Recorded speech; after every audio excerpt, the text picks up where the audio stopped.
and welcome to another episode of Experts Speak. I am Michael DeLon. Today, I'm talking with McKay. And Key, first of all, thank you for taking some time out of your schedule to be with me today. You're welcome, Michael. I appreciate the opportunity and thank you for having me.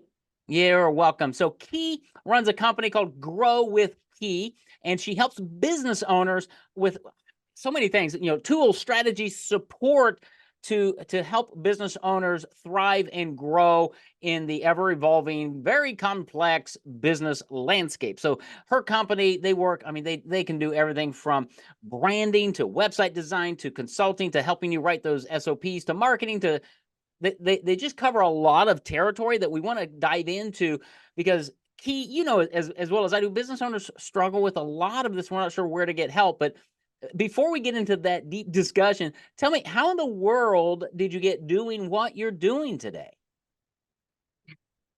Long story, but I'll be as brief as possible.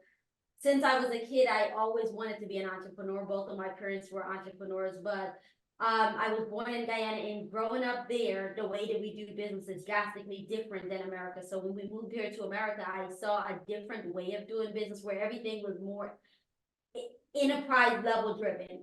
And so I realized that a lot of times why business owners fail is because they don't have the systems and processes in place. Like I started to get that early on. Fast forward, I left. I went off to college. When I went to college, became a nightclub promoter of all things. Hated the nightlife, but loved marketing. I fell in love with marketing. And so I took that and ran with it. Started a retail shoe company. That flopped. Like literally, it was the worst business venture I took on. And that failure, though, it taught me a lot of things. It taught me what I was good at, but then it made me realize that there was a lot of things that I didn't even know I needed. Like I knew the marketing side of things, I knew how to source products, but I didn't understand the business operation side of things. And so that failure kind of led me down a rabbit hole where I started looking at, okay, if I was to ever do this again and succeed in business, what do I need to get the next time around to make it correct? What do I need to do correctly next time to make sure that this never happens again? A few years later, my husband and I started a music lesson company. He's a musician. I was like the business mind behind it. And going through that and building out that music lesson company, I started to plug in all the things I learned from previous opportunities, plugged in the marketing, plugged in the customer service, plugged in the business operation. And as I started to build out each of those departments in the company, I realized that as a business owner, you're the visionary. But the part that makes all of this work is being able to know just enough to hire the right people and knowing when and how to delegate. And so that led me down the new rabbit hole, which has been the consultant, grow with key side of things. That's awesome. Great job. Great story. And thanks for being so resilient that when you had the first business flop, it didn't stop you. We, as entrepreneurs, we just keep going. We like, there is an answer, there's a solution. It might be something else that's great. Let's talk. You just hit three things that I love to talk about. And I put them as the three challenges business owners face: is marketing, customer service, and operations. But underneath all of those, what I really want to kind of uncover is the struggles business owners face with them. But why are systems and processes so very important when we think as business owners how to automate? Well, this is a multi-question question, okay? So that's one level. But the other aspect of hiring the right person or people like your team to come alongside and take some of that off of our plates, because we are visionaries. We're not great at that operations stuff, but it's vital if we're going to grow our business. So talk about the struggles business owners face and how you help them kind of bridge that gap. If you'll indulge me, I kind of want to paint a picture a little bit.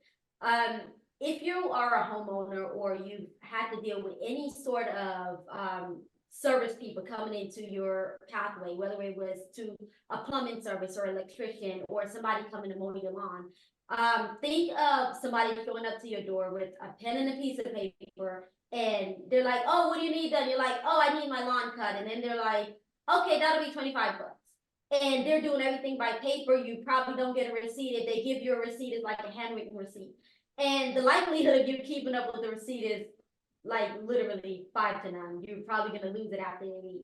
You probably won't remember that person. And the likelihood of you calling them or referring them to somebody else is gonna be slim to none unless they did such an amazing job on the lawn that you can't just get it out of your head.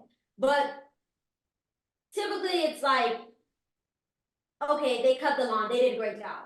But then the other person shows up to your door, and from the time you call them, they have a professional person answering the phone. They send you an email confirming the appointment. You get a reminder confirming that, reminding you of this appointment. Then somebody shows up at the door, they have an iPad, and they're like, oh, Mrs. So-and-so, nice to meet you. I see that you need this, this, and this done.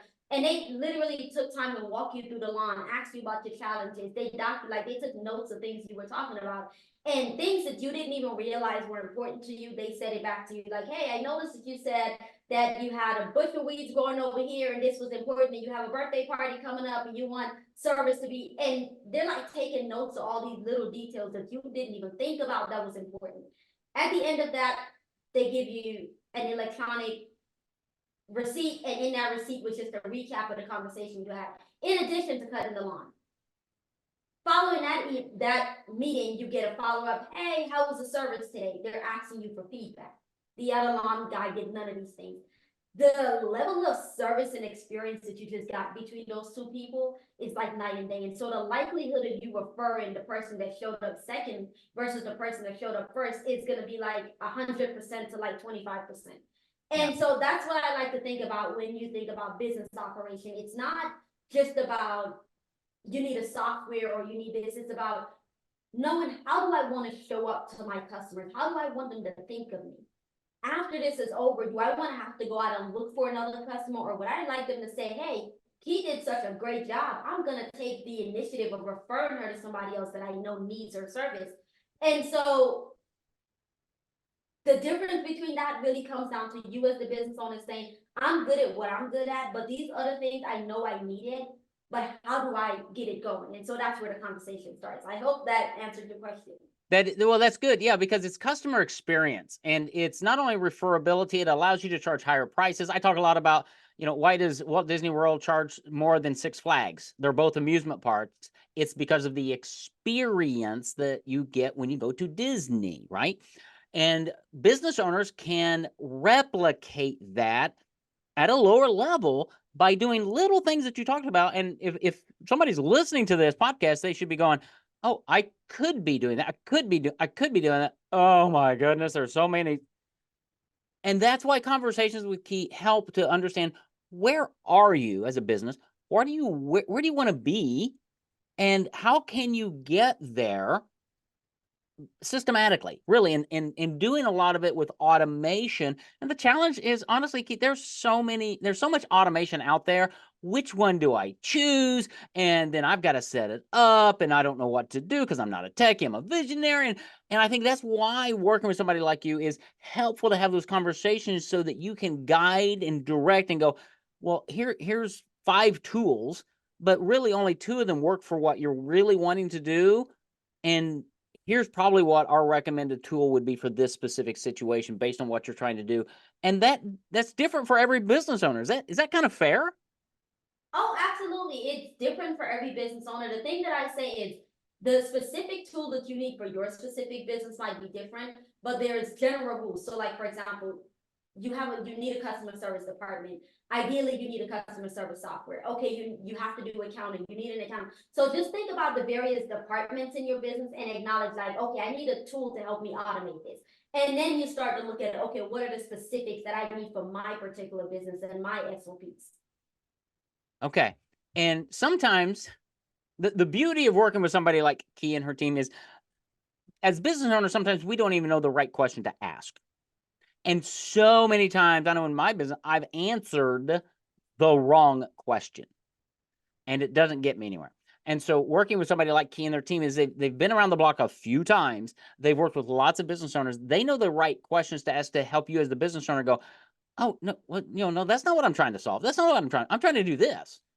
Oh, well, that's helpful because that's a different tool. That's a different strategy. Maybe you need a better brand. Maybe you need a website rebrand or something, or maybe you need some processes in place in order to hire that next person.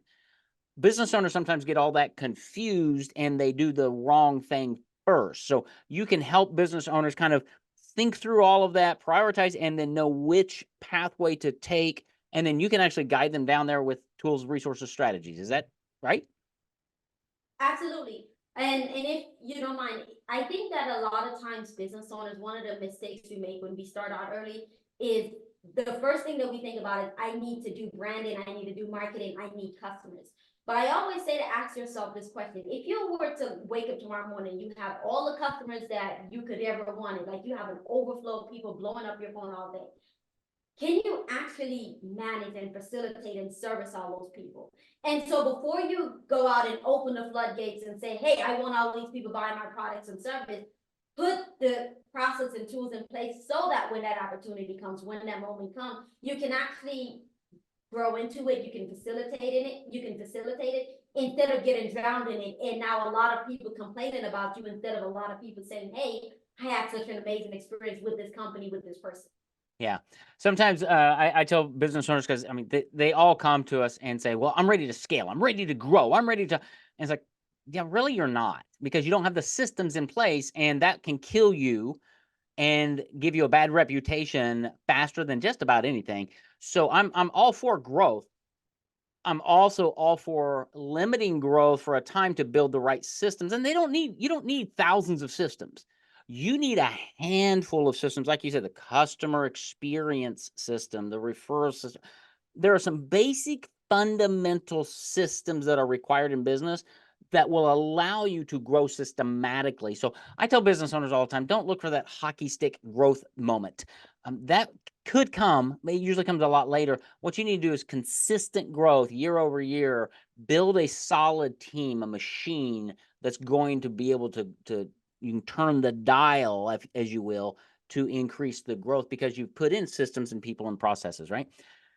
Talk about, I know on your site somewhere you talked about SOPs, standard operating procedure. Do you just give us a minute or two on the importance of having those documented and some ways to get them out of our heads as entrepreneurs to start documenting some of those things? Do you help with that, or do you just help the business owner think through that? Because that's so very important to, as you're building a business, to have standard operating procedures so that that customer experience is consistent time after time after time. I think the most relevant experience example I can give to that is COVID. We all just came out of that. We're still dealing with lingering issues of that. When COVID happened, a lot of business owners either grew or they flopped. And the reason for that is right back to that question, SOPs. Because when you look at, I have a brick and mortar store and I'm operating this way, and then suddenly the world is like, everything is shutting down. And if you're going to survive through this process or through this period, you have to get online. And if as a business owner, you were operating brick and mortar and you never stopped and hit pause and recorded, this is what I do, this is why I do it, and this is how I do it. What happened when it was time to migrate to, hey, we're going on the internet, whether you are ready, you want to or not, if your business is going to live, you have to go here. A lot of business owners struggled with that transition because they had it in their head, this is how I do what I do. And because there was nothing documented to say, hey, I'm going to bring in this person to help me transition this out of there, they either spend a lot of money trying to make that transition happen, or it never happened for them because they just weren't prepared for it. And so thinking back at COVID and how that whole thing happened, I think that SOPs is what I call your brain, like taking your brain and putting it on paper. Like if God forbid you were to get sick today or tomorrow, or something happened that meant you physically couldn't show up to the office, couldn't show up at your store or whatever and do what you do, can somebody else step in place for you and do it based on, hey, there's actual systems here, but not only is there systems, somebody took the time to write out, this is basically, think of it like an employee handbook, Yep. but a handbook for yourself that you're then able to replicate throughout the company for every department in the company. This is how we do customer service. This is how we do, this is how we make a product. This is how we do sales. This is how we do accounting. And it's not just for yourself. If you ever want to franchise, if you want to license your business, if you want to do anything that means you multiplying yourself, it's having a way to say, here's my brain on a piece of paper, and this is how you duplicate it. Yeah, I I hope love that that. Here's my brain on paper. But it's so I just was cleaning out my office over the weekend and saw the E-Myth by Michael Gerber. And it's just a classic book, but that's really what he talks about is getting your systems out of your head into print, building your business like a franchise so that you as the entrepreneur aren't required to work in your business. Now, I work in my business, but I have systems and processes that if I do get sick or something, somebody else can step in, right? That's what we do as business owners. That's what we should do anyway. It's just not innate. And that's why one of the services you offer is that helping entrepreneurs do that. But it's so much more than that. It's the brand strategy, the marketing, the SOPs. It's that finding somebody you can lock arms with to say, how do I grow this business? Because we're entrepreneurs. I didn't go to school to be an entrepreneur. Nobody taught me this stuff, right? That's why I need partners in my business to guide me and direct me. That's why I'm a big fan of coaches. I think everybody needs at least one coach, but usually multiple coaches speaking into their business. And that's one role that you kind of provide for entrepreneurs is that outside voice, that outside perspective who can guide and direct, bring tools and strategies, opportunities, and say, here's how you should be building your business based on that individual business company entrepreneur because of what you've seen out there in your experience and the tools and challenges that you've helped people overcome, right? So what are the one or two challenges business owners are facing before they call you? If you can narrow it down to go, wow, most of our clients are coming to us because they're wrestling with or struggling with fill in the blank.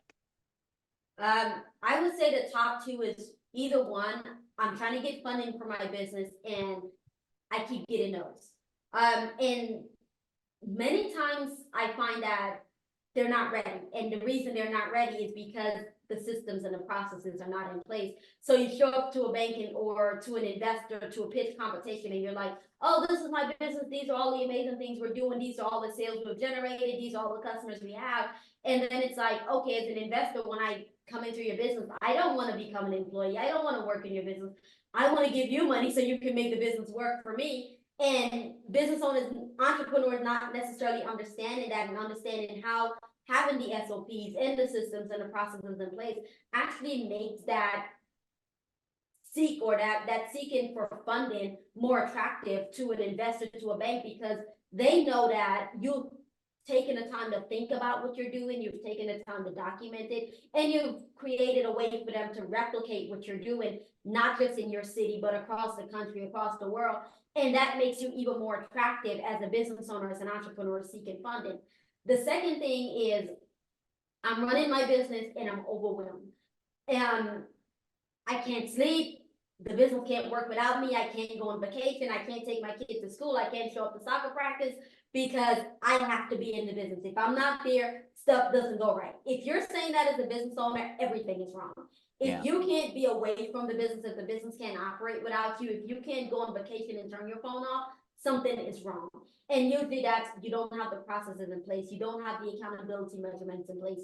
You don't have SOPs in place. And on the note of SOPs, the other thing to think about is exit strategy. Like, if I decide tomorrow that I no longer want to own this business, or I want to do something else, or something else has become more fun for me to do, whatever, I've evolved, grown, whatever, what's my exit strategy? Am I planning on selling this? Is this generational wealth? Am I franchising it? Am I licensing it? Like, what am I doing with this? Or am I just going to be like, oh, I spent 20 years building this thing and now I'm bored and I'm just going to shut it down? Wow. You just dropped a bunch of things there that we could go on and on and on and on because exit strategy is a big one that most entrepreneurs never think about. And they think about it way too late and they get stuck.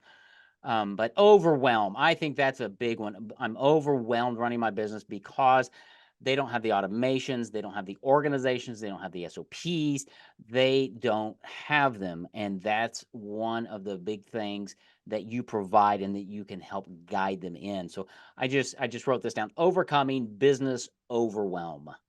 And that's what you help people do. How do they, when somebody's listening to this and they're sitting there, they're raising their hand right now going, that's me, that's me. What did they do? Where do they go to find you, to learn more about you, to have that conversation, to see how can you help them? the first place is to my website, growwithkey.com. Specifically for the people listening to this podcast, they can go to growwithkey.com/Michael D. And there they'll be able to find an opportunity to just get a free assessment for their business, figure out what is it that they actually need. Do they need to tie loose ends between marketing and operation? Do they actually need help with SOPs? Like, what is it that you actually need? Because you might be listening to this podcast thinking like, oh, I think I need that. But sometimes what you're thinking you need and what you actually need are different. So growwithkey.com/Michael D. Awesome. I will grab that. We'll make sure that website's in the show notes, because business owners are busy, right? They're listening to this on the phone, on the go, but I want to make sure that they know how to get a hold of you so that you can help business owners overcome business overwhelm and so many other things. But that tends to be as I would call it, the presenting issue of why you need to reach out and to have a conversation with Key McKay.